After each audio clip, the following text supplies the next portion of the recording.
नमस्कार, सिटी न्यूजच्या रात्री 10च्या बुलेटिनमध्ये प्रेक्षकांचं मनपूर्वक स्वागत। आज दिनांक 19 नोव्हेंबर 2025 वार बुधवार। बातमीपत्राची सुरुवात करूया सुविचारमालेने। यशाची साथ सोडू नका, कारण यश कठीण परिश्रमाच्या मागे लपलेले असते। आजचा सुविचार आपण बघितला। आता बघूया बातमीपत्रातील ठळक बातम्या। या हेडलाईन्सचे प्रायोजक आहेत बीटीपी यात्रा ग्रुप अमरावती।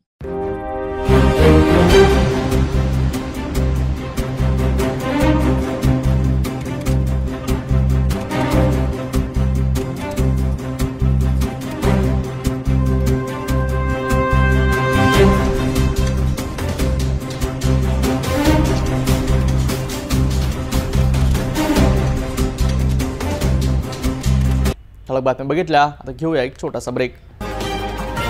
शादी और ब्याह की शुरुआत आराधना साड़ी के साथ। Aradhana wholesale shopping mall L2 बीजलैंड complex, Nandgaon Peth, Amravati, Jawahar road, Amravati. Break नंतर बघूया सविस्तर बातम्या। अमरावतीला हादरवणारी आणि आकाशवाणी परिवाराला शोकसागरात बुडवणारी दुःखद घटना। अचलपूर चांदूर बाजार मार्गावर कुरळपूर्णा येथील पॉवर हाऊस समोर मध्यरात्री 1 वाजताच्या सुमारास झालेल्या भीषण अपघातात आकाशवाणी अमरावती केंद्राचे निवेदक आणि उत्तम सूत्रसंचालक ममेश मनोहरराव माथनकर यांचा करुण अंत झाला। 52 वर्षीय ममेश माथनकर त्यांच्या आवाजाने, त्यांच्या शैलीने शेकडो कार्यक्रम उजळवणारे हे व्यक्तिमत्व एका क्षणात सर्वांपासून दूर गेले। धामणगाव गडी येथील मूळ रहिवासी आणि अमरावतीतील जय अंबे अपार्टमेंट नवसारी येथे वास्तव्यास असलेले ममेश मनोहरराव माथनकर हे केवळ आकाशवाणी अमरावती केंद्राचे निवेदक म्हणून कार्यरत होते। सायबर सिक्युरिटी या विषयाला घेऊन जनजागृती करण्याचे काम ते करीत होते। सोमवारी 17 नोव्हेंबरच्या मध्यरात्री ते त्यांच्या सहकाऱ्यासह आशिष आगरकर यांच्या कारने धामणगाव गडीवरून अमरावतीला परत येत होते। अचलपूरवरून चांदूर बाजारकडे येताना कुरळपूर्णा येथील पॉवर हाऊस जवळ समोरून वेगाने येणाऱ्या ट्रकचा लाईट चालकाच्या डोळ्यावर आल्याने चालकाचे नियंत्रण सुटले आणि कार रस्त्याच्या कडेला असलेल्या झाडावर जोरदार धडकली। यावेळी माथनकर हे चालकाच्या बाजूच्या सीटवर बसले होते। धडकेची तीव्रता इतकी भयावह होती की त्यांच्या डोक्याला गंभीर दुखापत झाली। तात्काळ त्यांना चांदूर बाजार शासकीय रुग्णालयात हलविण्यात आले आणि पुढे अमरावतीत उपचारासाठी पाठविण्यात आले। मात्र डॉक्टरांच्या प्रयत्नानंतरही काही तासातच उपचारादरम्यान त्यांचा मृत्यू झाला। या बातमीने सर्व आकाशवाणी आणि त्यांच्या चाहत्यांनी दुःख व्यक्त केलंय। बुधवारी अमरावती आकाशवाणी केंद्रात सर्व सहकारी, अधिकारी आणि निवेदकांनी शोक व्यक्त करत त्यांना भारी अंतःकरणाने भावपूर्ण श्रद्धांजली वाहिली आणि त्यांच्या आठवणींना उजाळा दिला। त्यांच्या आवाजाची जादू, कार्यक्रमातील त्यांची उपस्थिती आणि त्यांच्या स्मितातील सौम्य ऊर्जा हे सर्व आज कायमचे अतर्क्य पोकळी मागे ठेवून ते गेले आहेत।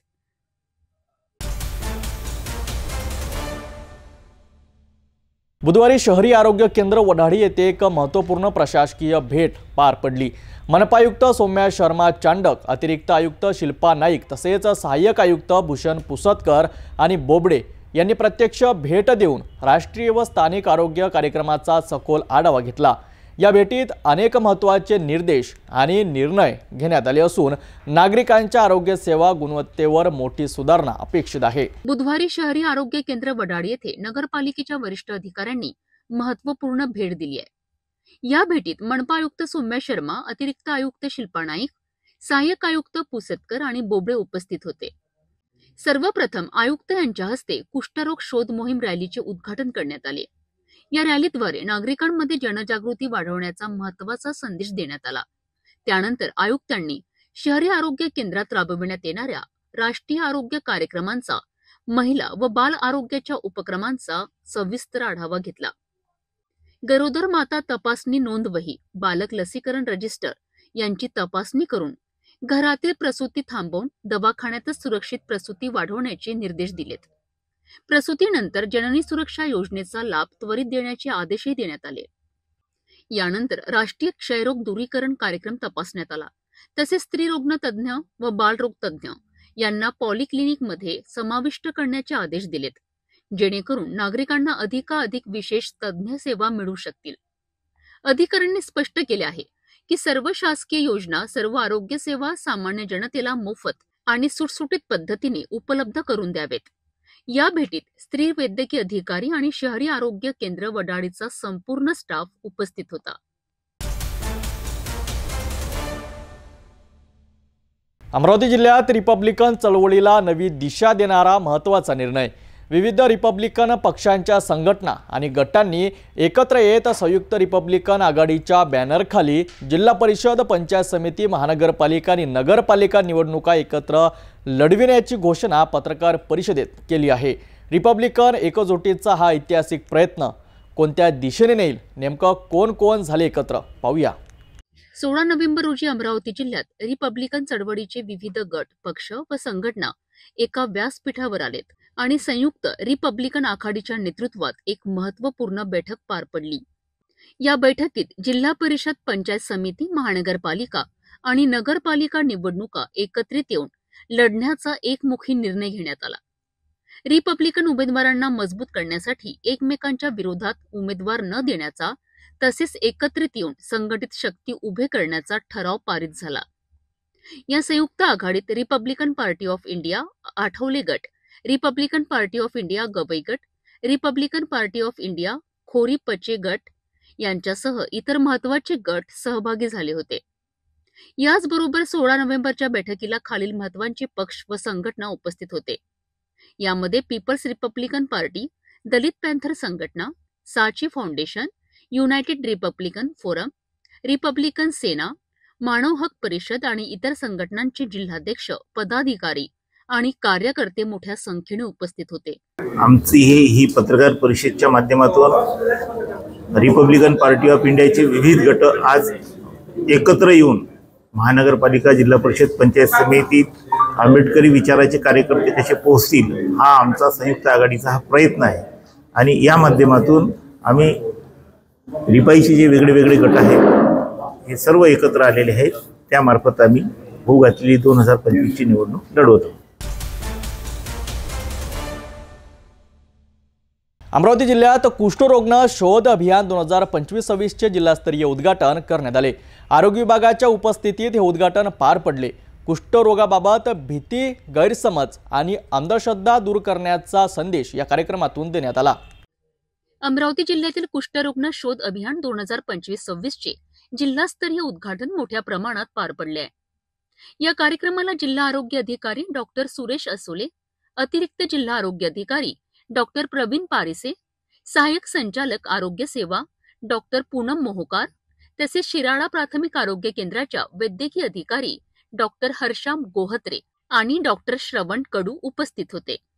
सहाय्यक संचालक डॉक्टर पूनम मोहोकार यांनी कुष्ठरोगाची लक्षणे, औषधोपचार प्रक्रिया, रुग्ण ओळख व निदान तसेच सहवासितांना देण्यात येणाऱ्या प्रतिबंधात्मक औषधांची मात्रा याबाबत सविस्तर मार्गदर्शन केलेत. जिल्हा आरोग्य अधिकारी डॉक्टर असोले यांनी लवकरात लवकर सर्व संशयित रुग्ण शोधून त्यांचे निदान निश्चित करण्याचे आवाहन केलेत.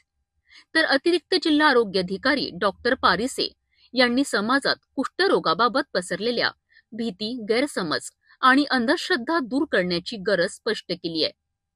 इतर आजारांप्रमाणे हा आजारही पूर्णपणे बरा होऊ शकतो, त्यामुळे त्वरित उपचार घ्यावेत असा संदेश त्यांनी दिलाय. या कार्यक्रमाला जिल्हास्तरीय पर्यवेक्षक दीपक गडलिंग, प्राथमिक आरोग्य विभागातील अधिकारी, कर्मचारी आणि गावकरी मोठ्या संख्येने उपस्थित होते. उद्घाटनानंतर आरोग्य विभागाच्या टीमने गावात प्रत्यक्ष भेट देऊन अभियानातील कामाची पडताळणी केली आहे. आढळलेल्या त्रुटींवर तातडीने मार्गदर्शन देत सुधारणा करण्यास सांगण्यात आले. अभियान यशस्वी व्हावे, जनजागृती वाढावी आणि अधिकाधिक लोकांनी उपचाराकरिता पुढे यावेत असे आवाहन आरोग्य अधिकाऱ्यांनी केले आहेत. नमस्कार, मी डॉक्टर पूनम मोहोकार, सहाय्यक संचालक आरोग्य सेवा कुष्ठरोग अमरावती. दिनांक 17 नोव्हेंबर पासून संपूर्ण महाराष्ट्रामध्ये आणि म्हणूनच आपल्या अमरावती जिल्ह्यामध्ये सुद्धा राष्ट्रीय कुष्ठरोग निर्मूलन कार्यक्रमांतर्गत आपण कुष्ठरोग शोध अभियान राबवतो आहे. या अभियानासाठी अमरावती जिल्ह्याचं जिल्हास्तरीय उद्घाटन आपण प्राथमिक आरोग्य केंद्र शिराळा, तालुका जिल्हा अमरावती येथे आयोजित केलेलं होतं. सदर उद्घाटन प्रसंगी डॉक्टर सुरेश आसोले, जिल्हा आरोग्य अधिकारी, डॉक्टर प्रवीण पारिसे, अतिरिक्त जिल्हा आरोग्य अधिकारी, प्राथमिक आरोग्य केंद्राचे सर्वच आरोग्य अधिकारी, कर्मचारी आणि शिराळा गाववासी सर्वच उपस्थित होते. या प्रसंगी कुष्ठरोग म्हणजे एक केवळ आजार नसून ही एक सामाजिक समस्या आहे. समाजामध्ये या आजाराला वेगळ्या दृष्टीने बघितलं जातं.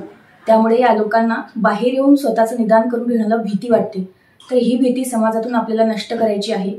कारण आजच्या घडीला कुष्ठरोगावर औषधोपचार 100% खात्रीशीर बहुविध औषधोपचार MDT उपलब्ध आहे आणि त्यामुळे हा आजार 100% बरा होणार आहे. त्यामुळे याच्याबद्दल जी काही समाज मनामध्ये भीती आहे ती आपल्याला नष्ट करायची आहे आणि त्यासाठीच हा अभियान आपण राबवतो आहे. घरोघरी जाऊन आपण या आजाराप्रती रुग्णांची तपासणी, लोकांमध्ये कुठं आपल्याला हे आजार आढळतं का याच्यासाठी आपण तपासणी करणार आहोत. त्यानंतर निदान करून औषधोपचार आपण देणार आहोत आणि अशा पद्धतीने आपण कुष्ठरुग्णांमध्ये येणारी विकृती सुद्धा वाचवणार आहोत. तरी सर्वांनी आपल्या घरी येणाऱ्या पथकामध्ये सहकार्य करावं, त्या लोकांकडून आपली तपासणी करून घ्यावी, कुष्ठरोगाचं निदान करून घ्यावं, औषधोपचार घ्यावा आणि आपल्या अमरावती जिल्ह्यामधून कुष्ठरोग हद्दपार करण्यासाठी सर्वांनी सहकार्य करावे अशी अपेक्षा करते. धन्यवाद.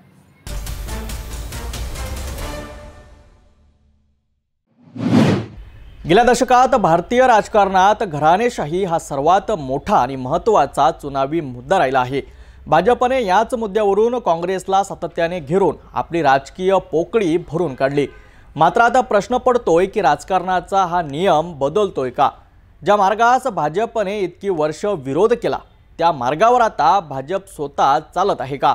हा प्रश्न उपस्थित होण्याचे कारण म्हणजे महाराष्ट्रातील विशेषतः अमरावती जिल्ह्यातील स्थानिक स्वराज्य संस्थांच्या निवडणुकींमध्ये तिकीट वाटप, नगर परिषद आणि नगरपंचायत निवडणुकीत ज्या कार्यकर्त्यांनी वर्षानुवर्ष पक्षांसाठी निष्ठेने काम केले त्याच अपेक्षा बाजूला सारून आता विद्यमान आमदार, खासदार आणि मोठ्या नेत्यांच्या नातलगांना उमेदवारी देण्यात आली आहे. यामुळे पक्षाच्या निष्ठावान कार्यकर्त्यांमध्ये नाराजी पसरली आहे. अमरावती जिल्ह्यामध्ये तर हे चित्र अत्यंत स्पष्टपणे दिसत आहे. चला या संपूर्ण राजकीय घडामोडीवर एक सविस्तर रिपोर्ट पाहूया.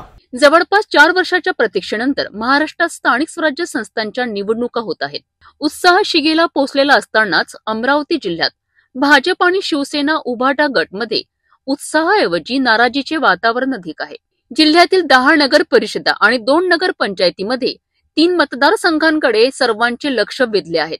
दर्यापूर, अंजनगाव सुर्जी आणि धामणगाव रेल्वे या तिन्ही ठिकाणी संबंधित आमदारांनी आपली आमदारकी सांभाळून नगराध्यक्ष पदही घरातच ठेवण्याची रणनीती आखली आहे.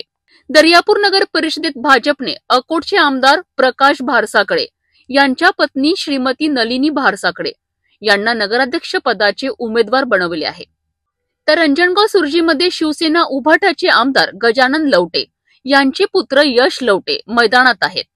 तर धामणगाव रेल्वेमध्ये आमदार प्रताप अडसड यांच्या भगिनी अर्चना रोठे अडसड यांना उमेदवारी मिळाली आहे.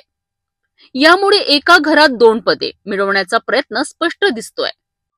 दर्यापूरमधील लढत तर अत्यंत रोचक आहे, जिथे नगराध्यक्ष पदासाठी भाजपच्या नलिनी भारसाकडे आणि काँग्रेसच्या मंदाकिनी भारसाकडे म्हणजेच देवराणी जेठाणी एकमेकींसमोर उभ्या आहेत. हा मुकाबला पक्ष विरुद्ध पक्ष नसून आता परिवार विरुद्ध परिवार बनला आहे. या तिकीट वाटपामुळे पक्षांच्या निष्ठावान आणि इच्छुक कार्यकर्त्यांची स्वप्ने भंग झालीत आहे. कार्यकर्त्यांमध्ये दबी भावना आहे की पक्षासाठी फक्त सतरंजी उचलण्याचे काम आमच्या वाट्याला आले आहे की काय. काही ठिकाणी ऐन निवडणुकीच्या वेळी पक्षात आलेल्यांनाही तिकीट देण्यात आले, ज्यामुळे ही नाराजी अधिक वाढली आहे. 3 डिसेंबरला होणाऱ्या मतमोजणीनंतर हे स्पष्ट होईल की आमदारांच्या घरगुती उमेदवारीची ही खेळी यशस्वी होते की कार्यकर्त्यांची नाराजी या निकालांवर परिणाम करते. मालेगाव तालुक्यात डोंगराडे गावात घडलेली 3 वर्षीय प्रज्ञा दुसाने या निरागस चिमुकलीची निर्गुण हत्या संपूर्ण समाजाला हादरून सोडणारी आहे. निष्पाप मुलीवर झालेल्या अमानुष अत्याचार आणि खुनाच्या घटनेने संतापाची लाट उसळली आहे. बुधवारी आशापुरी सोनार महिला मंडळ आणि श्री संत नरहरी सेवा समिती यांच्या वतीने जिल्हाधिकारी कार्यालयात निवेदन सादर करण्यात आले. या निवेदनात आरोपी विजय खैरनार याला पोस्को कायद्यानुसार कठोरात कठोर शिक्षा देऊन शीघ्र फाशी देण्याची मागणी करण्यात आली. मालेगाव तालुक्यातील डोंगराडे गावात 3 वर्षीय प्रज्ञा दुसाणे या निरागस चिमुकलीवर झालेल्या अत्याचार आणि क्रूर हत्येने संपूर्ण समाज संतप्त आहे. 16 नोव्हेंबर रोजी विजय खैरनार या आरोपीने प्रज्ञावर भयानक अत्याचार केला आणि दगडाने ठेचून तिचा खून केला. प्राथमिक तपासात एक धक्कादायक बाब समोर आली आहे. प्रज्ञाच्या वडिलांसोबत आरोपीचे जुने भांडण.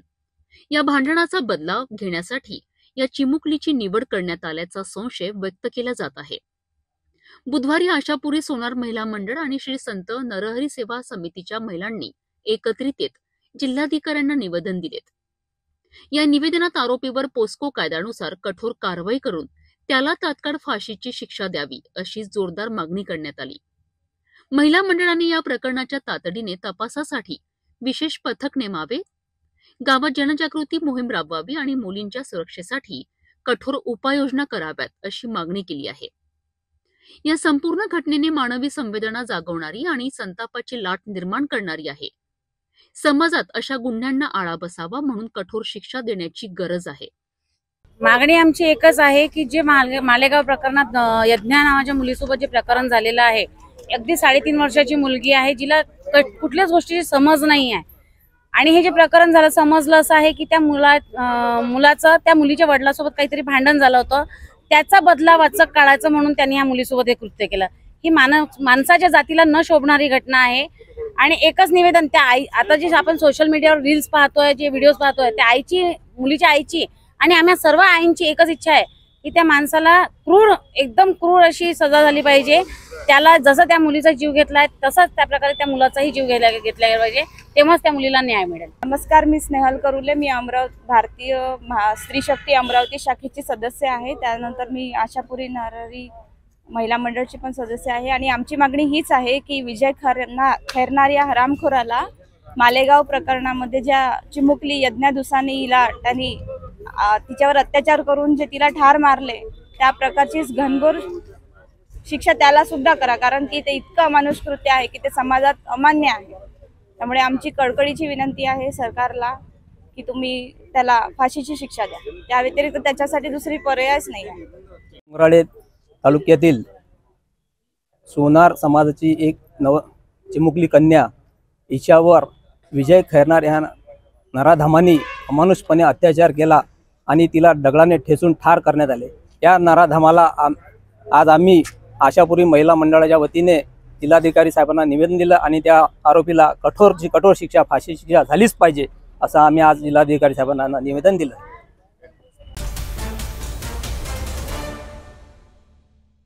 दर्यापूर एसटी आगारासमोर घडलेल्या भीषण अपघातात फक्त 14 वर्षाचा विद्यार्थी शिवराज राडे याचा जागीच मृत्यू झाला. ट्युशनला जात असताना मोटरसायकलीवरून नियंत्रण सुटल्याने शिवराज थेट 407 वाहनाच्या मागील चाकाखाली गेला आणि क्षणार्धात त्याचा मृत्यू झाला.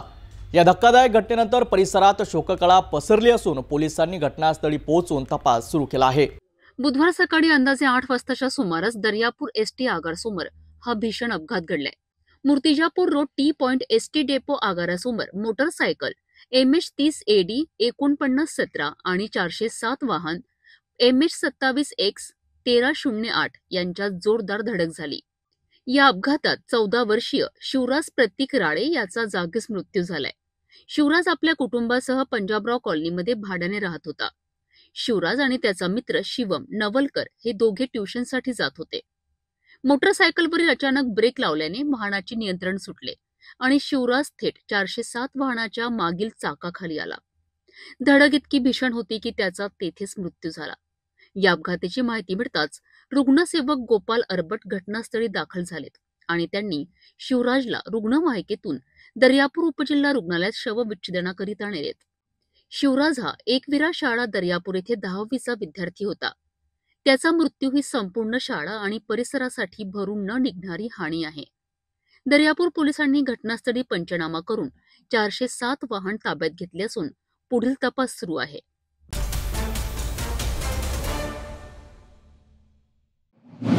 महाराष्ट्र आणि स्थानिक राजकारणासंबंधित ताज्या अपडेट्ससाठी पाहत रहा. आज लक्ष आहे अमरावती जिल्ह्यातील दर्यापूर नगर परिषद निवडणूक 2025 वर.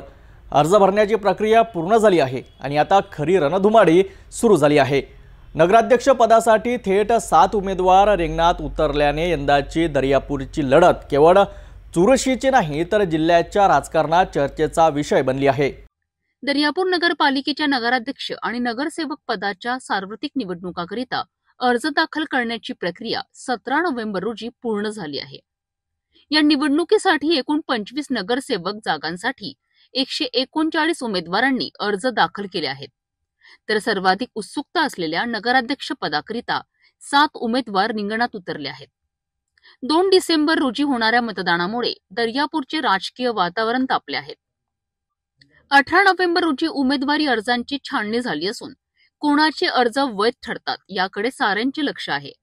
मात्र 26 नोव्हेंबर पर्यंत अर्ज मागे घेण्याची अंतिम मुदत असल्याने माघारीच्या काळात अनेक राजकीय समीकरणं बदलण्याची शक्यता आहे. नगराध्यक्ष पदासाठी अर्ज दाखल केलेल्या प्रमुख उमेदवारांमध्ये काँग्रेसच्या मंदाकिनी भारसाकडे आणि त्यांना आव्हान देणाऱ्या भाजपच्या नलिनी भारसाकडे यांचा थेट सामना दिसत आहे. यासोबतच शिवसेना शिंदे गटाचे प्रदीप मलिये, राष्ट्रवादी शरद पवार गटाचे बबलू कुरेशी, शिवसेना उद्धव बाळासाहेब ठाकरे गटाच्या प्राध्यापक डॉक्टर भावना भुतडा, MIMचे अदनान मार्चिया आणि दे दणका पार्टीचे रमेश पुंडलिकराव वर्धे यांनी ही उमेदवारी दाखल केली आहे. सर्वात महत्वाचे म्हणजे अर्ज दाखल करताना अनेक मोठ्या नेत्यांनी दर्यापुरात हजेरी लावून शक्ती प्रदर्शन केलेत. काँग्रेस उमेदवारासाठी खासदार बळवंत वानखडे आणि माजी अध्यक्ष सुधाकरराव भारसाकडे उपस्थित होते. भाजपने अकोटचे आमदार प्रकाश भारसाकडे यांच्या उपस्थितीत रॅली काढली, तर शिवसेना उमेदवारासाठी माजी खासदार आनंदराव अडसूड आणि रवींद्र गणोरकर यांनी हजेरी लावली. जिल्ह्याच्या इतर भागांमध्ये अशी मोठी उपस्थिती न दिसल्यामुळे दर्यापूरची ही निवडणूक जिल्ह्यातील सर्वाधिक हाय व्होल्टेज लढत ठरण्याची चिन्हे आहेत. दर्यापूरच्या या निवडणुकीत स्थानिक मुद्द्यांसोबतच राज्य पातळीवरील नेतृत्वाची प्रतिष्ठाही पणाला लागली आहे. अर्ज दाखल करताना झालेली नेत्यांची मांदियाळी हेच दर्शविते. आता 18 नोव्हेंबरला छाननी झाली आहे. 26 नोव्हेंबरपर्यंत माघार घेऊन कोण कोणाला पाठिंबा देतो यावर पुढील राजकीय समीकरण ठरतील. थोडक्यात 2 डिसेंबर रोजी दर्यापूरच्या जनतेचा कौल काय असेल हे पाहणं महत्त्वाचं ठरेल. दर्यापुरात काँग्रेसमध्ये नगर परिषद निवडणूक 2025 साठी प्रभाग क्रमांक 2 मध्ये काँग्रेसकडून एकाच जागेसाठी दोघांना AB फॉर्म देण्यात आला. पण छाननीअंती एका उमेदवाराचा अर्ज वैध आणि दुसऱ्याचा अवैध ठरल्याने मोठा राजकीय वाद उभा राहिला आहे. ज्येष्ठ पदाधिकारी देविदास काळे यांचा अर्ज बाद झाला असून इंद्रजित देशमुख आता अधिकृत उमेदवार म्हणून मैदानात उतरले आहेत. या निर्णयावर काळे परिवाराने तीव्र नाराजी व्यक्त केली आहे. दर्यापूर नगर परिषद निवडणूक 2025 साठी प्रभाग क्रमांक 2 मागास प्रवर्ग राखीव या जागेसाठी काँग्रेसने एकाच प्रभागातून 2 उमेदवारांना AB फॉर्म दिलाय. या निर्णयाने सुरुवातीलाच गोंधळ निर्माण झाला होता. छाननी दरम्यान निवडणूक निर्णय अधिकारी दादासाहेब दराडे आणि सहाय्यक निर्णय अधिकारी डॉक्टर रवींद्र कांडजे यांनी नियम पुस्तक तपासलेत. इलेक्शन मॅन्युअलनुसार जर एका पक्षाकडून 2 उमेदवारांना AB फॉर्म दिला असेल तर ज्याने AB फॉर्मसह अर्ज आधी दाखल केला त्याचा अर्ज वैध समजला जातो. नोंदवह्यानुसार इंद्रजित देशमुख यांनी अर्ज लवकर दाखल केला होता. देविदास काळे यांचा अर्ज वेळेनंतर प्राप्त झाल्याचे नोंदीत दाखल झाल्याने त्यांचा अर्ज बाद करण्यात आलाय. या निर्णयानंतर काँग्रेसचा अंतर्गत वाद पुन्हा एकदा चव्हाट्यावर आला आहे. बलाढ्य आणि ज्येष्ठ कार्यकर्ता असलेल्या काळे यांचा अर्ज बाद झाल्यानंतर त्यांच्या समर्थकांनी संताप व्यक्त केलाय. काळे कुटुंबियांनी भावनिक प्रतिक्रिया देत पक्षावर नाराजी व्यक्त केली आहे. दर्यापुरातील काँग्रेस संघटनेत या निर्णयामुळे मोठी खळबळ माजली असून पक्ष कार्यकर्त्यांमध्ये असमाधान वाढत आहे.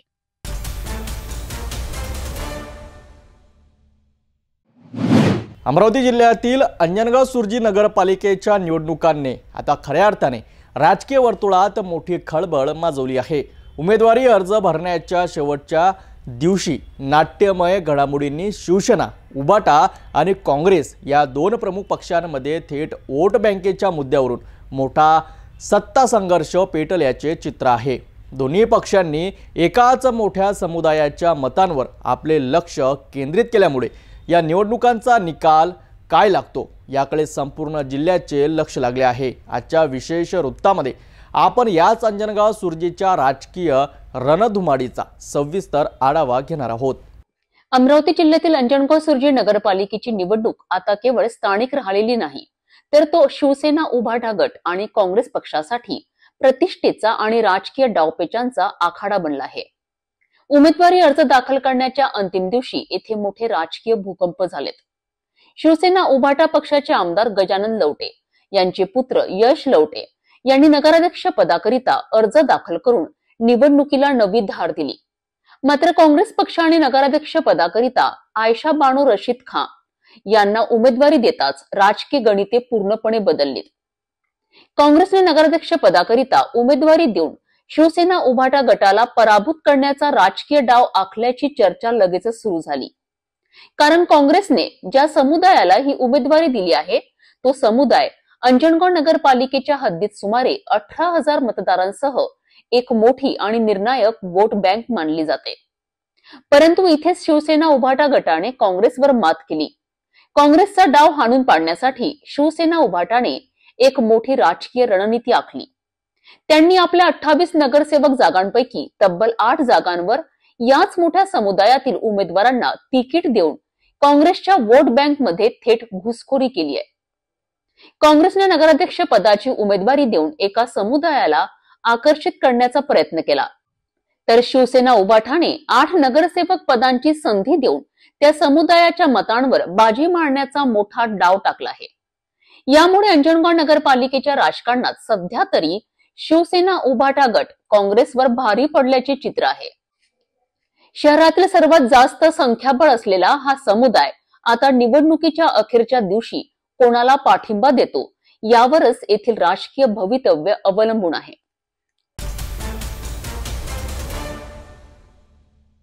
तपोवन पासून फक्त 1.5 किलोमीटर अंतरावर राधानगरी लेआउट लेक व्ह्यू प्लॉट सह मोजकेच प्लॉट शिल्लक. त्वरित संपर्क करा 9930706667 किंवा 7620433325 या क्रमांकावर. धारणी आणि चिखलदरा परिसरातील माता आणि बालमृत्यूबाबत मुख्य कार्यकारी अधिकारी संचिता मोहपत्रा यांनी महत्त्वाची प्रतिक्रिया दिली. बुधवारी धारणी येथे झालेल्या आढाव्यादरम्यान त्यांनी आरोग्य, शिक्षण आणि अंगणवाडी व्यवस्थेतील त्रुटींचा गंभीर मुद्दा उपस्थित केला. माता बालमृत्यूचे कारण फक्त कुपोषण नसून कमी वयात होणारे लग्ने, वेळेवर उपचार न मिळणे आणि गर्भवती महिलांनी वैद्यकीय सल्ला न घेणे हेही मोठे कारण असल्याचे त्यांनी सांगितले. तसेच बोगस डॉक्टरांवर कठोर कारवाई करण्याचेही इशारा त्यांनी यावेळी देण्यात आला. मेळघाटातील या महत्त्वाच्या बैठकीचा सविस्तर आढावा पाहूया. पण आता जे मेळघाटमध्ये PIL दाखल झालं होतं त्या अनुषंगाने पण सर्व आरोग्याची यंत्रणा आणि ICDSची यंत्रणा सोबत आपण आज रिव्ह्यू मीटिंग घेतलं. बालमृत्यू, मातामृत्यू आणि सॅम मॅमच्या प्रमाण संबंधित आपण डिस्कशन केलं.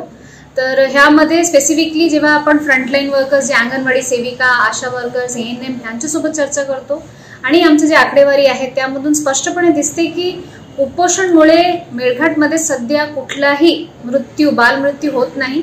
ते फक्त तेच रिझन नसते. कुपोषण सोबत बाळांचे जे मृत्यू आहे 0 to 6 वर्षामध्ये जून ते ऑगस्ट पर्यंत 47 मुलांचा मृत्यू झालेली आहेत आणि ते वेगवेगळ्या कारणाने झालेली आहे. कॉन्जेनिटल हार्ट डिझीज आहे, त्यामध्ये स्नेक बाईट आहेत, अदर अननोन बाईट्स आहेत, कोणाला मेंदूचा आजार होता. तसं बऱ्यापैकी वेगवेगळे आजार आहेत ज्यामध्ये मुलांची डेथ झालेली आहे आणि ह्यामध्ये कुपोषण हे प्रायमरी रिझन नाही आहे. माता मृत्यूमध्ये स्पेसिफिकली आता 3 दिवसापूर्वी जे मातांचं डेथ झालेले आहे त्याचा maternal death review civil surgeon मार्फत झालेले आहे आणि त्यामध्ये असं आढळलेलं आहे की ते माता त्याच्या पूर्ण 35 वीक्स पर्यंत त्याला कुठलाही प्रकारचे आजार काहीच नव्हता. 35 आठवडा झाल्यानंतर त्याला जेव्हा आपण हॉस्पिटलला आणलं तेव्हा पण ते बरोबर होती. फक्त लेबर रूम मध्ये त्याला घेऊन जाताना अचानक त्याला झटका आला आणि त्याच्या लेबर टेबलावरती डेथ झाली. तर त्या अनुषंगाने त्याचं अचानक काही हार्ट डिझीज असू शकते, त्याच्यासाठी त्याच्या डेथ झालेल्या आहेत म्हणून असं प्रिलिमिनरी इन्व्हेस्टिगेशन मधून निघालेलं आहे. पण त्याला आरोग्य यंत्रणा करून किंवा अंगणवाडी यंत्रणा करून योग्य पद्धतीने सर्व उपायाची मृत्यू झाली असं नाही आहे. प्रत्येक त्याच्या प्रॉपर सोनोग्राफी झालेली आहे, त्याच्या होम व्हिजिट झालेले आहे, ते सर्व आकडेवारी आहेत आपल्याकडे. तर आरोग्य यंत्रणा आणि ICDS यंत्रणा खूप सजग आहेत मेळघाटमध्ये. ते लोक खूप प्रामाणिकपणे कामं करत आहे आणि त्यांचं मनोबल वाढ करण्यासाठी मी आज आलेले आहेत, रादर देन त्यांना हे सांगायसाठी की तुमच्याकडून चूक होते. मेलघाटच्या वाशींना माझं आव्हान आहे, प्रशासनामार्फत आमचं निवेदन आहे की बालविवाह कसं आपल्याला कम्प्लिटली रोखता येते त्याच्यासाठी सर्वांनी ह्यामध्ये सहभागी व्हावी. बाल संरक्षण समिती आहेत प्रत्येक ग्रामपंचायत स्तरावर, ज्यामध्ये अंगणवाडी सेविका सचिव आहेत, पोलीस पाटील, सरपंच, ग्रामपंचायत सदस्य, ग्राम सचिव हे सर्व त्याचे सदस्य आहेत. आपल्याला जेव्हापर्यंत आपण बाल विवाह रोखणार नाही तेव्हापर्यंत माता मृत्यू, बाल मृत्यू, कुपोषण ह्याच्यावरती आपल्याला मात द्यायला अजून जास्त वेळ लागणार आहे. जे आपल्याला कमी वजनाचं बालजन्म होते त्याचे सर्वाधिक जास्त कारण आहे की कमी वयात मुली प्रेग्नेंट झालं.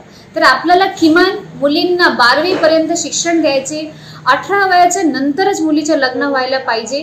आपले लेक लाडकी सारखं इतकी चांगली योजना आहे, त्या योजनामध्ये सर्वांनी सहभागी व्हावी, मुलींचं शिक्षण घ्यावी आणि 18 वर्षाच्या पूर्वी मुलींचं लग्न होऊ देऊ नका. त्याच्यासाठी सर्वांनी स्वतःच्या जे जबाबदारी आहे ते पार.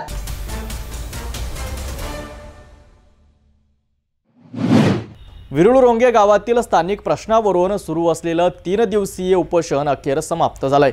गटविकास अधिकारी आणि विस्तार अधिकाऱ्यांनी दिलेल्या लेखी आश्वासनानंतर दोन्ही उपोषणकर्त्यांनी आपलं आंदोलन मागे घेतलं.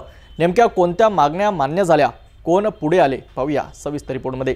विरुळरोंगे येथे स्थानिक समस्यांच्या निराकरणासाठी सुरू झालेल्या 3 दिवसीय उपोषणाला अखेर निराकरणाची वाट मिळाली आहे. किशोर ओमकार रोंगे व पुष्पा विनोद भोंडे हे ग्रामपंचायत कार्यालयासमोर उपोषणाला बसले होते. किशोर रोंगे यांच्या नात्यातील सदस्यांच्या घराजोडून जाणारे सांडपाणी चुकीच्या दिशेने वाहून त्यांच्या घरातच शिरत होते. यामुळे दुर्गंधी व अस्वच्छता निर्माण झाली होती. या समस्येवर कायमस्वरूपी उपाय म्हणून योग्य पाईपलाईन बसवावी अशी त्यांची मागणी होती. काय झालं माहित आहे का, मी ग्रामपंचायतला 4 ते 5 महिन्यापासून तक्रारी दिल्या की माझ्या घराजवळचा गैरअर्जदार जो आहे माझा भाऊ बनकी, तो त्या बाथरूमचं पाणी जे आहे ते त्या नालीमध्ये म्हणजे त्या माझ्या घराच्या भीतीमध्ये सोडते. मी त्याला म्हटलं पाईप टाक आणि त्या पाईपनं ते पाणी पुढे नाली आहे 60 फूट तिथे नालीनं त्या पाईपलाईन काढून घ्या, म्हणजे तुझा जो संरक्षण आहे आरोग्याचा ते होईल आणि माझं पण चांगलं होईल. याच्यासाठीच मुद्दा आहे, बाकी दुसरा कोणता मुद्दा नाही आहे. मी पाईप सुद्धा स्वतः आणून दिलेली आहे. स्वतः म्हटलं की तू ते पाईप टाकून दे आणि ते पाणी तू नालीमध्ये काढून घे, विषय संपला, दुसरा कोणताच नाही आहे. पण तू ग्रामपंचायत कोणत्याच पद्धतीचं लेवलचं काम करत नाही. नोटीस पाठवली साधी की तुम्ही काढा. त्यांनी साहेब BDO साहेबाचे जे काही वरचे अधिकारी आहे, वरचे म्हणतो खालचे मिडल क्लासचे, ज्याचं नाव आपण म्हणू की विस्तार अधिकारी नवाते साहेब आले, त्यांच्यावर चेन काढण्याचा प्रयत्न केला. मी नवाते साहेबांना प्रश्न केला, तुमच्यावर जर चेन काढते तुम्ही 353चा रिपोर्ट का दिला नाही? हे अशी जर भानगड असेल तर तुम्हाला जर तुमचे कायदे कामी नसेल पडत तर मग हुकुमशाही झालेली आहे. माझा असा प्रश्न आहे, जर हे तुम्हाला पाईप टाकू देत नसेल, आरोग्याचा प्रश्न आहे. माझ्या घरामध्ये 2 दिवस म्हणजे 15 दिवस अगोदर 2 टायफॉइडचे पेशंट निघाले सर. मी यांना वारंवार सांगितलं, तो व्यक्ती काय हो करतो, मी तुला पाईप टाकू देत नाही, मारणार, ह्या धमक्या देते. मी ग्रामपंचायत सांगितलं तुमचा व्हिटो पॉवरचा वापर करा, जर ते होत नसेल तुम्ही सदर पोलीस स्टेशनला कंप्लेंट करा, पोलीस स्टेशन आम्हाला पाईप टाकण्यास संमती देईल. एवढं सगळं करत असताना जर करू देत नसेल तर यावर आम्हाला उपोषण करणं अत्यंत गरजेचं आहे. जर आम्ही उपोषण केलं नाही तर तरी आरोग्यानं मरू, नाही तर उपोषण मरू. दुसरीकडे पुष्पा विनोद भोंडे यांनी त्यांच्या घराकडे जाणारा किमान 12 फूट रस्ता उपलब्ध करून द्यावा, तसेच रस्त्यामध्ये करण्यात आलेला कॉन्क्रीटचा रट्टा काढून रस्ता मोकळा करावा अशी मागणी केली आहे. तिची तब्येत बरोबर नसल्यामुळे ते बोलू शकत नाही, कारण का तिची BP वाढलेली आहे. आणि माझा प्रश्न एकच आहे, त्यानं जे मळी देवस्थानची जागा मध्ये त्यानं बांधलेला आहे, माझ्या रस्त्याशी काही अधिकार नाही. माझ्या रस्ता ह्या खरेदीचा आहे. त्याने दरवर्षी आता 2009 मध्ये त्यानं मी खरेदी केली आहे माझ्या जागेची, पण त्यांनी तो रस्ता त्याला फूट करून पूर्ण अतिक्रमण केलेलं आहे. जर त्याला जर म्हटलं तर तो अंगावर येतात, मारता अंगावर येते काळी घेऊन, तू ये इकडे, मला जायला माझी गाडी जात नाही किंवा बंडी बैल जात नाही किंवा मला खात नेता येत नाही, असा माझा प्रश्न आहे शेतीवाडीचा. आणि त्याच्यामुळे ते मी 2-3 वेळा त्याला ग्रामपंचायतला मी हे केलं, अर्ज केला, पण ग्रामपंचायत लक्ष देत नाही. कारण मी 6 महिन्यापासून या ग्रामपंचायतला चक्करा मारून राहिलो, पण हे काही येत नाही. परवाच्या दिवशी 2-4 दिवसाच्या अगोदर आले फक्त ग्रामसेवक, ते म्हणजे आमच्या नेमात बसत नाही ग्रामपंचायतच्या. उपोषणाची माहिती मिळताच शिवसेना उभाटा गट जिल्हा प्रमुख मनोज कडू आणि तालुका प्रमुख नाना देऊडकर यांनी तातडीने उपोषण स्थळी भेट दिली. त्यांनी परिस्थितीची पाहणी करून गटविकास अधिकारी आणि विस्तार अधिकाऱ्यांशी दूरध्वनीवरील संपर्क साधला आणि त्यांना प्रत्यक्ष स्थळी उपस्थित राहण्याची विनंती केली। अधिकारी आल्यानंतर दोन्ही उपोषणकर्त्यांशी चर्चा झाली। मागण्या मान्य करत अधिकाऱ्यांनी लेखी स्वरूपात आश्वासन दिलेत। या लिखित हमीनंतर अखेर 3 दिवसांनी उपोषण मागे घेण्यात आले। प्रशासनाने वेळीच पुढाकार घेतल्याने स्थानिक नागरिकांनी समाधान व्यक्त केले आहेत आणि त्यांचा प्रश्न कसा सुटेल त्यासाठी मी आता प्रयत्न माझ्या पद्धतीने करतोय। निश्चितच मला त्यात यश येईल आणि मी सुद्धा त्यांचं वय पाहून त्यांची तब्येत पाहून उपोषणापेक्षा आणखी दुसरा मार्ग काही आपल्याला अवलंबवता येते का? बरेच मार्ग आहे प्रशासनाला वेठीस धरण्याचा। प्रशासनाला वेठीस धरून यांचे प्रश्न कसे मार्गी लागेल यासाठी मी प्रयत्न करेन।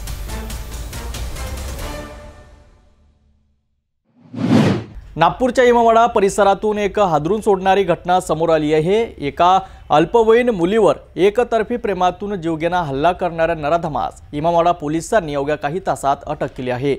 या घटनेची संपूर्ण तपशील पाहूया। नागपूर शहरातील इमामवाडा पोलीस ठाण्याच्या हद्दीतून ही संतापजनक घटना समोर आली आहे। इमामवाडा येथे राहणाऱ्या एका 38 वर्षीय फिर्यादीच्या 17 वर्षीय अल्पवयीन मुलीचा आरोपी सूरज शुक्ला हा वारंवार पाठलाग करीत होता। यापूर्वी आरोपींनी मुलीचा विनयभंग करत तू मला खूप आवडतेस असे म्हणत तिच्याशी अयोग्य वर्तन केले होते। या सर्व प्रकाराची माहिती मुलीने घरी दिल्यावर फिर्यादी वडिलांनी आरोपी सूरज शुक्लाच्या आई वडिलांना ही बाब सांगितली। याचा राग मनात धरून आरोपी सूरज कृष्णाप्रसाद शुक्ला याने सूट घेण्याचा कट रचला। 17 नोव्हेंबर रोजी सकाळी 9 वाजता पीडित अल्पवयीन मुलगी नेहमीप्रमाणे कॉलेजला जात असताना आरोपीने तिला अशोक चौकाजवळ अडवले। यावेळी आरोपीने मुलीला जीवे ठार मारण्याच्या उद्देशाने लोखंडी हातोड्याने तिच्या डोक्यावर पाठीमागे जोरदार वार केला। इतकेच नाही तर त्याने चाकू सदृश हत्याराने मुलीच्या गळ्यावर आणि गालावर अनेक गंभीर वार करून तिला जीवे मारण्याचा प्रयत्न केला। या हल्ल्यात गंभीर जखमी झालेल्या मुलीवर सध्या मेडिकल हॉस्पिटलमध्ये उपचार सुरू आहेत।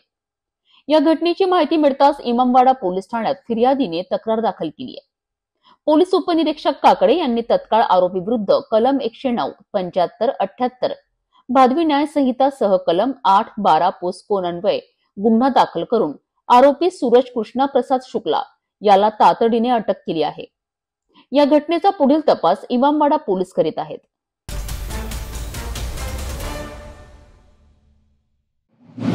नागपूरच्या भांडेवाडी येथील एका आवासीय इमारतीत चक्क एक बिबट्या शिरल्यामुळे संपूर्ण परिसरात प्रचंड दहशत पसरली आहे। बिबट्या सध्या इमारतीच्या दुसऱ्या मजल्यावर असल्याची माहिती आहे। घटनास्थळी वन विभाग आणि पोलिसांची टीम तातडीने दाखल झाली असून बिबट्याला सुरक्षित पकडण्याचे काम सुरू आहे। नागरिकांनी भीतीपोटी घराबाहेर गर्दी केली आहे, मात्र प्रशासनाने त्यांना घरातच सुरक्षित राहण्याचे आवाहन केले आहे। बिबट्या घाबरल्यास हल्ला करू शकतो, त्यामुळे कोणत्याही नागरिकांनी इमारतीच्या जवळ किंवा बिबट्याच्या संपर्कात न जाण्याची सक्त ताकीद देण्यात आली आहे। भांडेवाडी येथील विशाल इमारतीत बिबट्या शिरल्याची माहिती मिळताच स्थानिक नागरिकांनी मोठी गर्दी केली आहे। परिसरात मोठी धांदल उडाली। स्थानिक लोकांनी तातडीने help for animal welfare association Nagpur या संघटनेला याची खबर दिली। संघटनेच्या सदस्यांनी घटनास्थळी धाव घेऊन बिबट्या असल्याची पुष्टी केली। त्यानंतर त्यांनी त्वरित नागपूर जिल्ह्याचे वन्यजीव वार्डन अजिंक्य भटकर आणि TTC सेंटर यांना माहिती दिली। सध्या वन विभाग आणि पोलिसांच्या संयुक्त टीमने इमारतीला वेढा घातला आहे आणि बिबट्याला शांत करून सुरक्षितपणे पकडण्याची तयारी सुरू आहे। बिबट्याची कोणतीही हालचाल नागरिकांच्या दृष्टीने धोकादायक ठरू शकते, त्यामुळे नागरिकांनी सहकार्य करावेत असे आवाहन वारंवार केले जात आहे। गणपत राउत है। सुबह जब 9 बजे मैं आया तो मेरा लड़का ऊपर गया। मेरे लड़के को वो बिबट्या दरवाजे के पीछे छुपा हुआ था, उसकी जो पूंछ थी वो पूंछ दिखी तो वो डर गया। डर के नीचे आया और मुझे बोलने लगा, पप्पा ऊपर बोले शेर है, बोले चीता है बोले। तो मेरे को उसके बात पे यकीन नहीं आया, तो मैं बोला ये मजाक कर रहा होगा, इसलिए मैं देखने गया वहाँ। और देखने के बाद उसको ऐसा टच करने गया तो उसकी जो पूंछ थी वो पूंछ हिली, तब मैं समझा कि ये जिंदा है और ये सही में चीता है। वैसे ही नीचे आने के बाद मैं पुलिस स्टेशन 100 नंबर पे कॉल किया और police station police control room को इसकी जानकारी दी। उसके बाद में सभी पुलिस वाले और आजू बाजू के लोग आके जमा हुए और सबने देखा। उसका मैंने वीडियो भी बनाया। वो वीडियो में भी उसकी पूंछ और वो आधा सिर्फ बाहर दिख रहा है।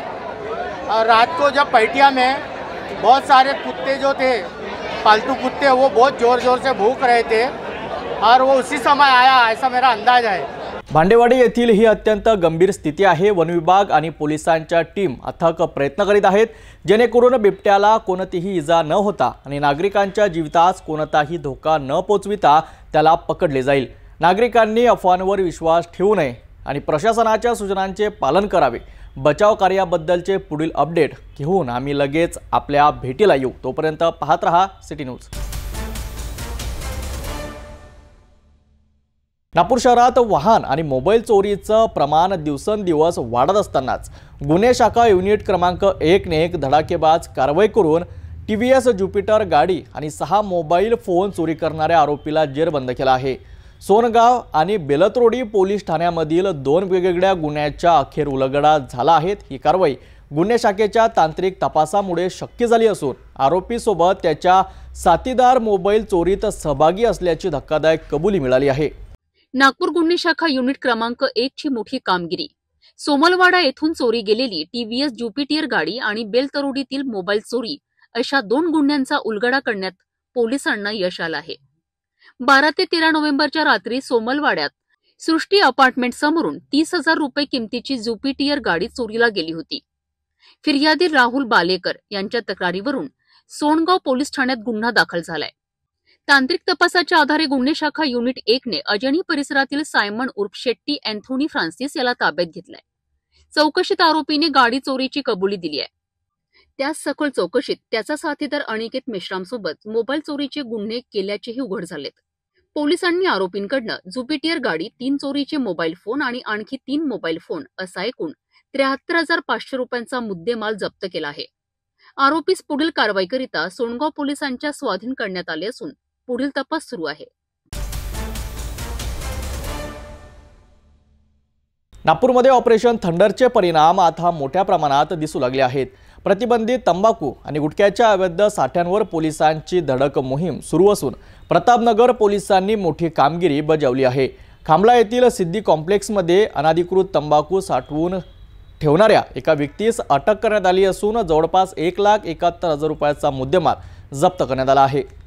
पोलीस आयुक्त डॉक्टर रवींद्र कुमार सिंगल यांच्या आदेशाने नागपूर शहरात मादक पदार्थ आणि प्रतिबंधित तंबाखू विरोधात ऑपरेशन थंडर राबविले जात आहे। त्याच मोहिमेचा भाग म्हणून 17 नोव्हेंबर रोजी प्रतापनगर पोलीस तपास पथक पेट्रोलिंग करीत होते। त्याच दरम्यान पोलिसांना एक गोपनीय माहिती मिळाली। खात्रीशीर माहिती अशी आहे की प्लॉट नंबर 185 सिंधी कॉलनी खामला परिसरात प्रतिबंधित सुगंधित तंबाखू आणि पान मसाल्याचा मोठा साठा बेकायदेशीररित्या ठेवण्यात आला आहे।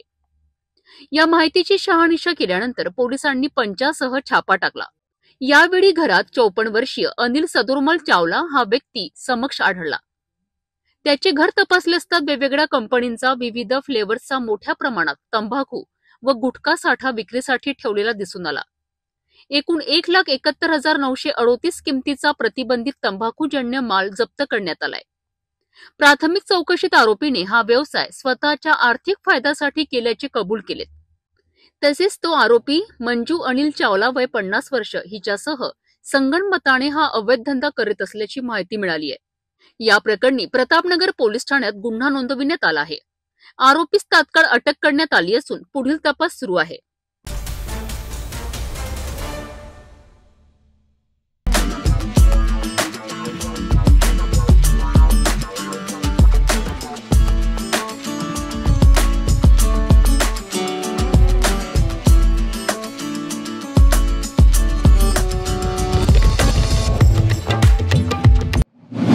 यवतमाळ नगर परिषद निवडणुकीतून मोठी बातमी। माजी मुख्याधिकारी माधुरी मडावी यांना उच्च न्यायालयाने मोठा झटका दिला आहे। नगर परिषद निवडणुकीतून त्यांना बाद करण्यात आला आहे। नगराध्यक्ष पदाच्या शर्यतीतून त्या औपचारिकरित्या बाहेर पडल्या आहेत। काय आहे नेमका हा निर्णय जाणून घेऊया सविस्तर रिपोर्टमध्ये। माधुरी मडावी यांची याचिका उच्च न्यायालयाने फेटाळली आहे।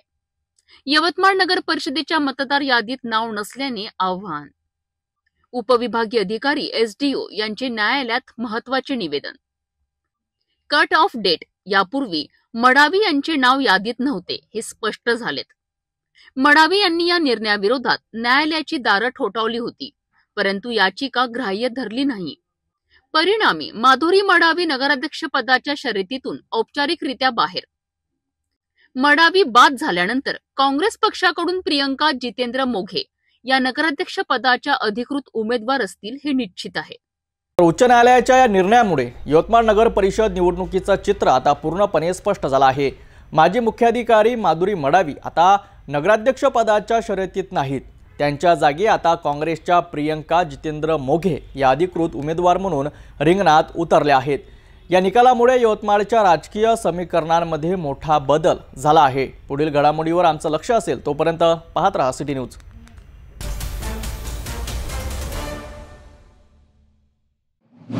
महत्त्वाची बातमी नांदेडमधून येत आहे, जिथे स्पर्धा परीक्षेची तयारी करणाऱ्या एका उच्च शिक्षित तरुणीचा संशयास्पद स्थितीत मृतदेह आढळून आला आहे.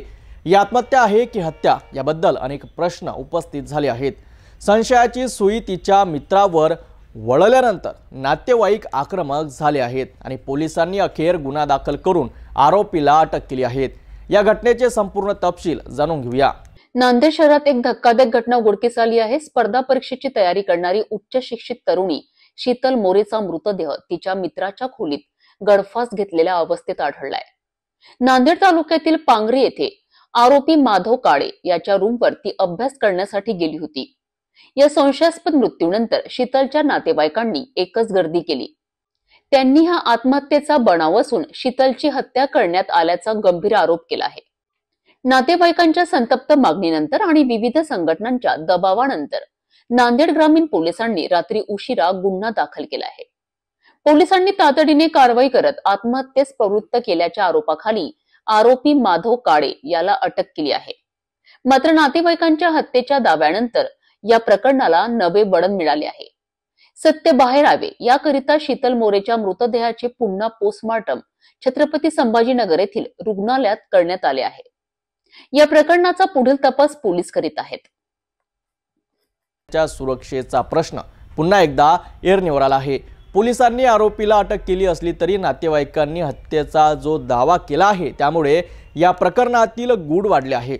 छत्रपती संभाजीनगर येथील दुसऱ्या पोस्टमॉर्टमच्या अहवालानंतरच या मृत्यूचे खरे कारण आणि गुन्हेगारांचा हेतू स्पष्ट होऊ शकेल. या प्रकरणातील प्रत्येक नवीन अपडेट आम्ही तुमच्यापर्यंत नक्कीच पोहोचवत राहू. तोपर्यंत पाहत रहा सिटी न्यूज. स्थानिक स्वराज्य संस्थेच्या निवडणुका म्हणजेच कार्यकर्त्यांच्या निवडणुका असं आपण नेहमी ऐकतो. मात्र प्रत्यक्ष निवडणुकीत तिकीट वाटपाचं चित्र नेमकं कसं असतं हे नांदेड जिल्ह्यातल्या एका घटनेवरून स्पष्ट झालं आहे. घराणेशाही चालत नाही असं म्हणणाऱ्या भाजपावर नांदेडमध्ये याच घराणेशाहीवरून टीका होत आहे. कारण काय? कारण भाजपाच्या वतीने लोह्यामध्ये एकाच कुटुंबातील तब्बल 6 जणांना उमेदवारी देण्यात आली आहे. या घराणेशाहीच्या राजकारणाची लोह्यात जोरदार चर्चा सुरू आहे. नांदेड जिल्ह्यातील लोहा नगर परिषदेच्या निवडणुकीत भाजपने उमेदवारी वाटपाचा एक नवा पायंडा पाडला आहे. ही निवडणूक भाजपचे स्थानिक नेते गजानन सूर्यवंशी यांच्या कुटुंबाभोवती केंद्रित झाली आहे. नगराध्यक्ष पदाकरिता भाजपने गजानन सूर्यवंशी यांना उमेदवारी दिली आहे. त्यासोबत नगरसेवक पदासाठी त्यांच्या पत्नी गोदावरी सूर्यवंशी यांना तिकीट देण्यात आले आहे. एवढंच नव्हे तर गजानन सूर्यवंशी यांचा भाऊ सचिन सूर्यवंशी, भावाची पत्नी सुप्रिया सचिन सूर्यवंशी यांनाही उमेदवारी मिळाली आहे. याशिवाय त्यांच्या कुटुंबातील इतर 2 नातेवाईक मेहुणा युवराज वाघमारे आणि भाच्याची पत्नी रीना अमोल व्यवहारे यांनाही भाजपने रिंगणात उतरवले आहेत. याचा अर्थ एकाच कुटुंबातील तब्बल 6 सदस्य एकाच पक्षाकडून एकाच निवडणुकीत वेगवेगळ्या जागांवर निवडणूक लढवित आहेत. घराणेशाहीला थारा नाही अशी भूमिका घेणाऱ्या भाजपने लोह्यात एकाच घरात 6 तिकिटे दिल्याने राजकीय वर्तुळात अनेक प्रश्न उपस्थित होत आहे. ही भाजपची घराणेशाही की सामूहिक नेतृत्व यावर सध्या लोह्यात जोरदार चर्चा सुरू आहे. तर ही होती नांदेडच्या लोहा नगर परिषदेतील भाजपाच्या तिकीट वाटपाची चर्चा. एकाच कुटुंबातील 6 जणांना उमेदवारी देणे हा भाजपाच्या घराणेशाही मुक्त धोरणाला एक प्रकारे आव्हान देणारा निर्णय मानला जातोय. आता सूर्यवंशी कुटुंबातील हे 6 सदस्य लोह्यात भाजपाला किती यश मिळवून देतात याकडे सर्वांचं लक्ष लागलं आहे। या निवडणुकीच्या प्रत्येक अपडेटसाठी पाहत रहा सिटी न्यूज।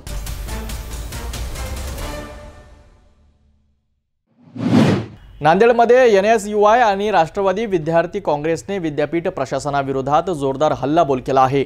वसतिगृह तातडीने रिकामे करण्याच्या प्रशासनाच्या निर्णयाविरोधात विद्यार्थ्यांनी धरणे आंदोलन छेडले।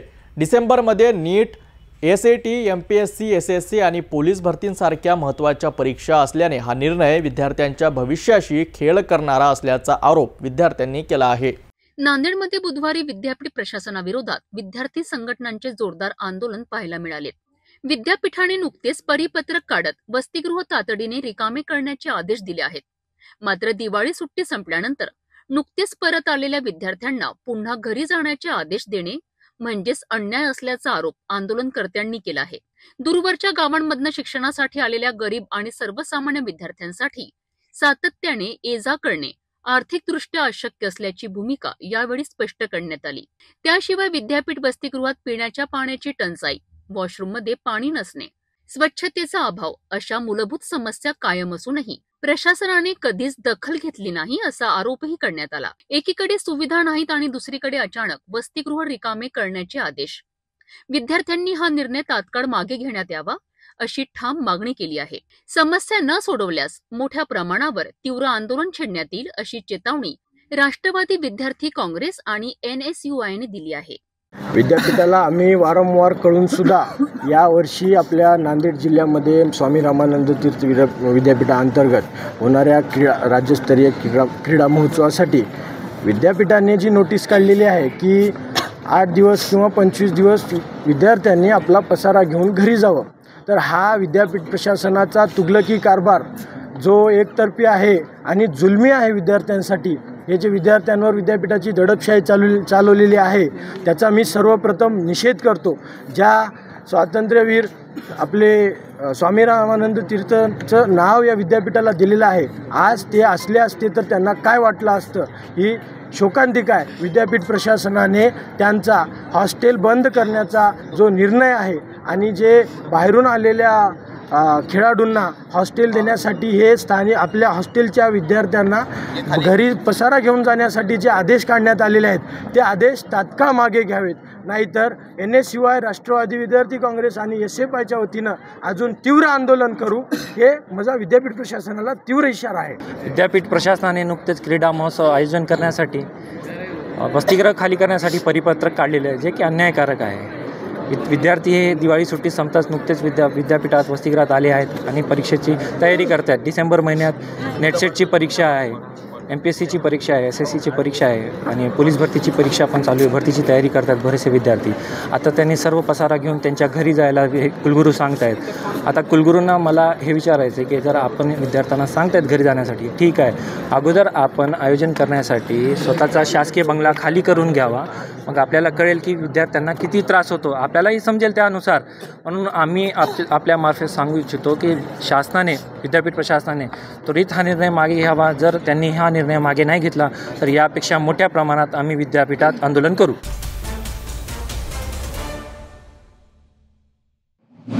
जळगाव जिल्ह्यातील रावेर तालुक्यात कुसुंबा खुर्द येथे एका बापानेच आपल्या पोटच्या मुलाचा निर्गुण खून केल्याची धक्कादायक घटना उघडकीस आली आहे।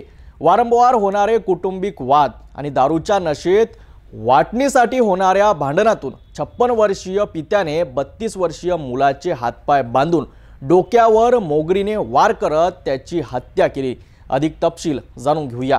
जळगाव जिल्ह्यातील रावेर तालुक्यात कुसुंबा खुर्द येथे एका कुटुंबात वाद विकोपाला जाऊन मोठे हत्याकांड घडले आहे। 32 वर्षीय सचिन रवींद्र पाटील याची हत्या त्याचेच वडील रवींद्र भगवान पाटील वय 56 वर्ष यांनी केली आहे। सचिन हा नेहमीप्रमाणे शेती आणि घरातील वाट्याचा हिस्सा मागण्याकरिता दारूच्या नशेत घरी भांडणे करीत होता। या रोजच्या कटकटीला कंटाळून वडील रवींद्र पाटील यांनी एक कठोर पाऊल उचलले। 18 नोव्हेंबर रोजी हा प्रकार घडला। संतप्त रवींद्र पाटील यांनी सचिनचे हातपाय दोरीने घट्ट बांधलेत आणि त्यानंतर धुण्याच्या लाकडी मोगरीने त्याच्या डोक्यावर सपासप वार केलेत। मुलाचा मृत्यू झाला की नाही याची खात्री करण्यासाठी त्यांनी आणखी 2-3 फटके मारलेत आणि त्याची हत्या केली। या घटनेनंतर वडिलांनी स्वतःहून सकाळी 9 वाजेच्या सुमारास पोलीस पाटील रईस जाफर तडवी यांना संपर्क साधून मुलाचा खून केल्याची कबुली दिली आणि पोलिसात खबर देण्यास सांगितले। या घटनेची माहिती मिळताच फ्रेजरपुरा डीवायएसपी अनिल बडगुजर, पोलीस निरीक्षक विशाल जयस्वाल, पोलीस उपनिरीक्षक तुषार पाटील यांनी तातडीने घटनास्थळी धाव घेतली। पोलिसांनी पंचनामा करून तपास सुरू केला आहे। पोलीस सूत्रांनुसार मृत सचिनवर गुजरातमध्ये पॉस्को कायद्याअंतर्गत गुन्हा दाखल होता। वर्षभरापासून तो घरी सावत्र आई आणि वडिलांसोबत राहत होता आणि सातत्याने वाटणीसाठी तगादा लावत होता। वडिलांनी त्याला उदरनिर्वाहासाठी ऑटो रिक्षा घेऊन दिली होती, तरीही रवींद्र आणि सचिन यांच्यात वाटणीवरून खटके उडतच होते, ज्याचा शेवट हा थरारक हत्येमध्ये झाला आहे। तर ही होती रावेर तालुक्यातील अत्यंत खेदजनक घटनेची सविस्तर माहिती। कौटुंबिक वाद आणि दारूचे व्यसन एका घरातील नात्यांना कशा प्रकारे उद्ध्वस्त करू शकते याचे हे एक उदाहरण आहे।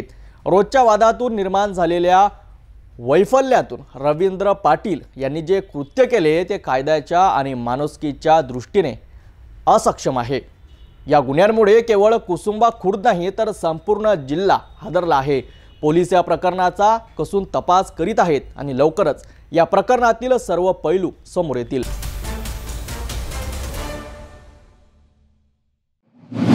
औसा नगर परिषदेच्या सार्वत्रिक निवडणुकीतील उमेदवारी अर्जाच्या छाननी प्रक्रियेतून समोर आलेल्या अत्यंत महत्त्वाच्या घडामोडीवर आपण प्रकाश टाकणार आहोत।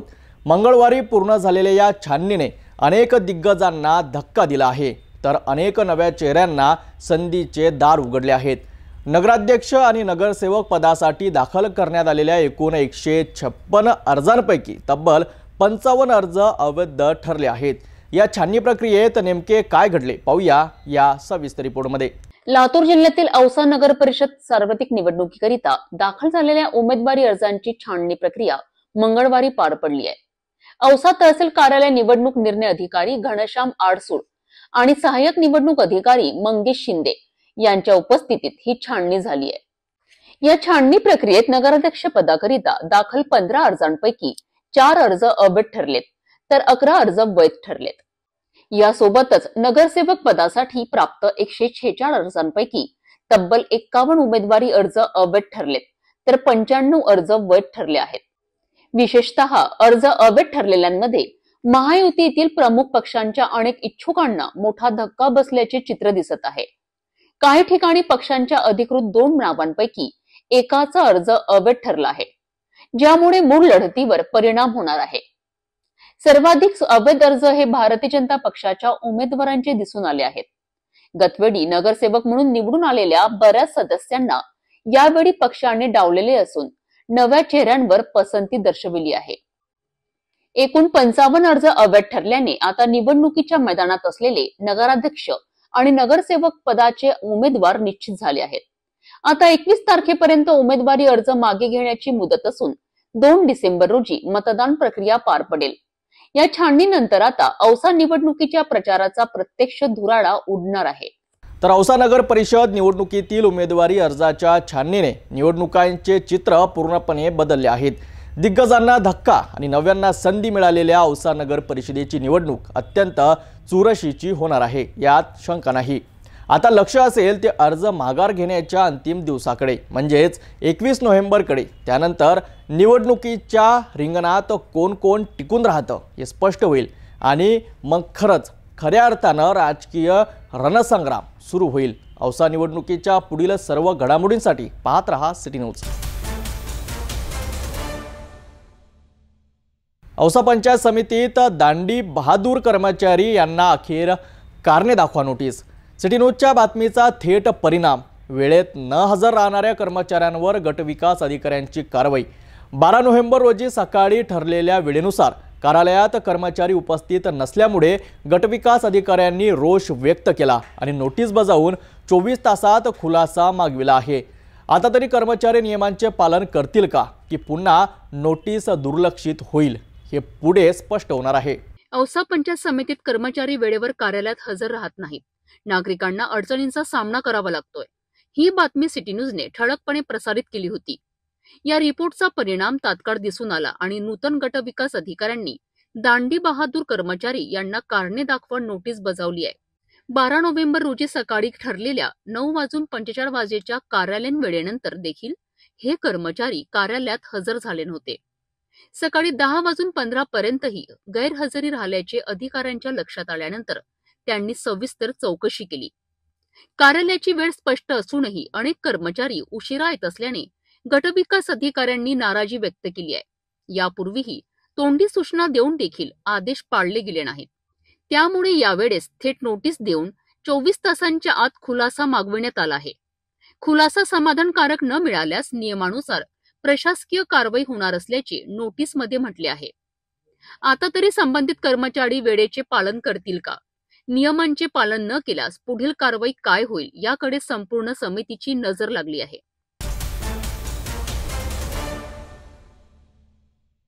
दादा पुन्हा एकदा आजच्या ठळक बातम्या. या हेडलाईन्सचे प्रायोजक आहेत बीटीपी यात्रा ग्रुप अमरावती.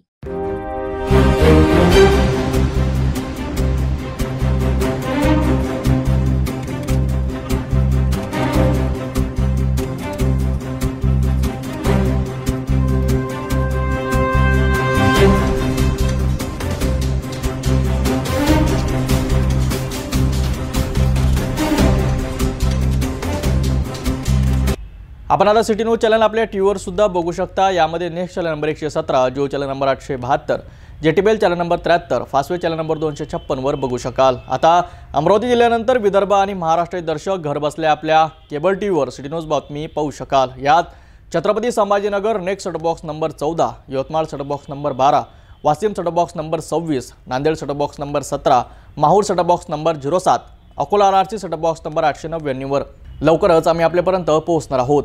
जर आपल्या टीव्हीवर सिटी न्यूज चॅनल दिसत नसेल तर आपण आपल्या केबल ऑपरेटरशी संपर्क करावा. सिटी न्यूज केबलच्या व्यतिरिक्त यूट्यूब, फेसबुक, इंस्टाग्राम आणि ट्विटरवर सुद्धा बघू शकता. याकरिता सोशल मीडिया अकाउंट सबस्क्राईब करा, फॉलो करा, लाईक करा. यूट्यूब अकाउंट सबस्क्राईब करण्याकरिता सबस्क्राईब बटनला क्लिक करा आणि बेल आयकॉन दाबायला विसरू नका, कारण सर्वाधिक समाचार आपल्यापर्यंत पोहोचणार आहेत. तसेच सिटी न्यूजचे फेसबुक पेज लाईक करा, इंस्टाग्राम आणि ट्विटर हँडल फॉलो करा. आपण व्हॉट्सअपवर सुद्धा सुद्धा न्यूज प्राप्त करू शकता. ही बातमी एवढ्यावरच थांबूया. पुन्हा भेटून घडामोडीसोबत. नमस्कार. हर खबर पर पैनी नजर, हर मुद्दे पर सटीक वार, यही है सिटी न्यूज की पहचान. जहाँ सच्चाई की आवाज दबाई जाती है वहाँ सिटी न्यूज उठाता है सवाल. हर स्क्रीन पर, हर प्लेटफॉर्म पर हमारी मौजूदगी बोलती है. सिटी न्यूज हमेशा सच के साथ. अस्वीकरण. सिटी न्यूज चॅनलवर राजकीय, सामाजिक, धार्मिक कार्यकर्ते, प्रशासकीय अधिकारी, कर्मचारी किंवा कोणत्याही व्यक्तीने व्यक्त केलेले विचार अथवा माहिती ही त्यांची वैयक्तिक मते आहेत. त्या मतांशी सिटी न्यूज चॅनलची सहमती असणे आवश्यक नाही.